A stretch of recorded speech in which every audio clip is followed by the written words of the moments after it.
Hi everyone. So we've been talking a lot about how to stop attracting the wrong kind of man so you can attract the right one for you. And what I want to talk about today is one of the most important concepts when it comes to turning some of these patterns around and attracting a different kind of man.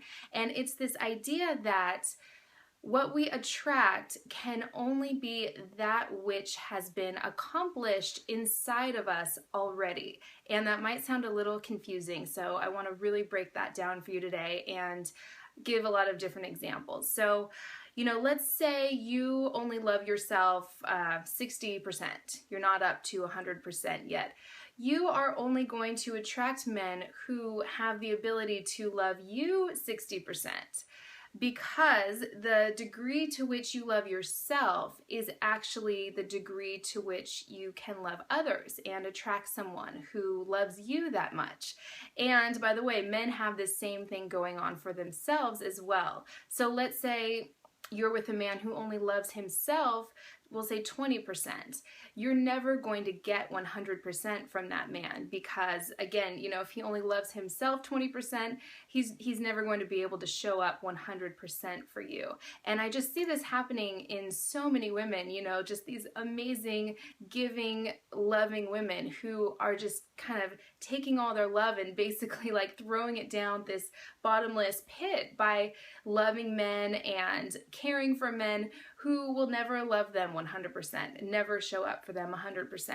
And they're just sort of projecting this desire for love onto that kind of man and feeling confused or angry or resentful or hurt when they're not getting that same kind of love back from him. So this is a really important concept, and it's not to say that if you were to attract a man who isn't going to be there for you, let's say you attract a man who, always flakes on you, it's not a way, you don't want to beat yourself up over that, like, oh, that means I must not love myself. It's about taking yourself through that kind of man and on to the next better man and on to the next better place for you, rather than getting, putting all your energy into it and getting all caught up and having a lot of resistance around that type of man, or allowing that to influence your assumptions about men, the type of men that are out there. If you attract a guy who, isn't there for you, rather than beating yourself up or assuming that all men are flakes or all men are jerks, obviously that's not going to help you because of everything we've been talking about. Your beliefs creating your reality and, attracting a mirror image of your own masculine energy. So this is all very important. Everyone talks about loving themselves, or just be yourself and love yourself. But what does that mean, and how do you do it? Right? If it were that simple, we'd all be doing it already, probably, right? So what I want to talk with you about today is loving and accepting every part that comes up in you. For example, loving your masculine energy by, an example of that would be respecting your own time. It really is true that you can't really expect anyone to respect your time if you're not respecting your own time. And that's something I've definitely had to work on myself, because I tend to just want to give and give and give, and I can end up feeling depleted if I'm not sort of having boundaries around that and making sure that I have, enough time to get everything that I need to get done. So in terms of your feminine energy, you want to be loving and cherishing your feelings, all of them, because of course you can't expect a man to do that. You can't expect a man to love your feelings and cherish them and take them into account if you're not doing that yourself. So it's easy to love the nice feelings, right? Like happiness and joy and excitement, but I really want you to make sure you're loving the not so pleasant feelings like anger or fear or jealousy. And your feelings are like your best friends. So rather than, let's say you feel jealous, rather than trying to stuff that down and just be more reasonable than that and rise above it, really embrace it. See what that feels like, embrace your jealousy. Thank it for wanting good things for you too. Another example is embracing your fear and loving your fear and thanking it for trying to protect you.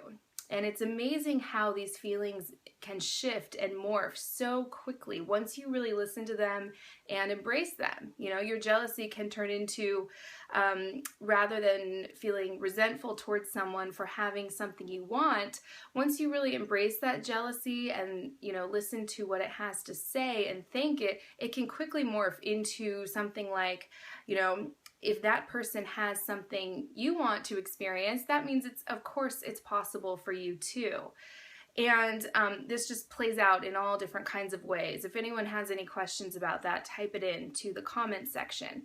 I could just talk forever about this, but the one tool I wanted to share with you today is acknowledging yourself. So what are you acknowledging yourself for?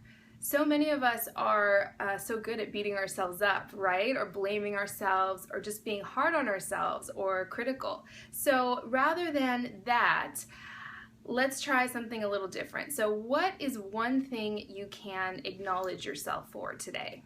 Or several things, you know, but try and at least come up with one thing every day. I've really gotten into the habit of doing this. You know, I acknowledge myself now for things that I used to beat myself up over. Let me try and think of an example.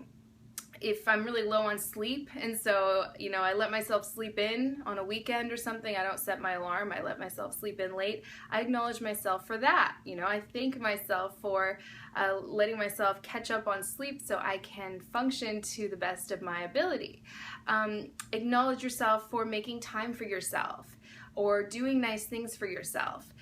You can acknowledge yourself for all kinds of things. Typically, we acknowledge ourselves for doing things, accomplishing things, and of course, you want to absolutely do that. That's sort of the masculine side, the part of you that figures things out or gets things done. You know, when I kind of do something that I've been dreading, making a phone call I don't want to make, or having to deal with something, some logistical thing that I just don't want to deal with, acknowledge yourself for that. Very important. Also acknowledge parts of your feminine side too. Acknowledge your feelings, acknowledge yourself for being a great friend or an amazing mother or partner. So I would love to hear how you are acknowledging yourself. That's just the first tool to kind of baby step your way through this to really get you from loving yourself, we'll say, you know, from 60% to 80% to 100.